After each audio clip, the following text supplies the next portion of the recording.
Hi friends అందరికీ. మా ఆయనకు బెండకాయలంట ఇట్లా పొడుగు కట్ చేసి ఫ్రై చేసి పెట్టాలంట. ఇట్లా పొడుగు కట్ చేసి వండడం అయితే ఇదే ఫస్ట్. నేను ఫ్రై చేస్తే కొంచెం ఇట్లా ఈ సైజ్ అంతా కట్ చేసి ఫ్రై చేసేది. దొండకాయలు కూడా పొడుగు కట్ చేసి ఫ్రై చేయించుకుంటున్నాడు ఈ మధ్యలో. అట్లా టేస్ట్ కూడా సూపర్ బాగానే ఉంటుంది. ఇవైతే ఇప్పుడే ఇదే ఫస్ట్ టైం వండుతున్నా. ఒక ప్యాన్ పెట్టుకొని ఆయిల్ వేసుకొని ఇలా ఆయిల్లో కలుపుకున్న తర్వాత మూత పెట్టుకొని ఫ్రై చేయాలి. చూడండి ఫ్రై అవుతున్నాయి మంచిగా. ఇప్పుడు ఆనియన్, పచ్చిమిర్చి, పసుపు,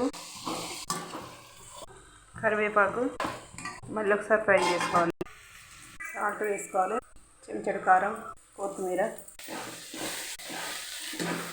ఇలా కలుపుకున్న తర్వాత ఒక 2 నిమిషాల తర్వాత స్టవ్ బంద్ చేసుకోవడమే.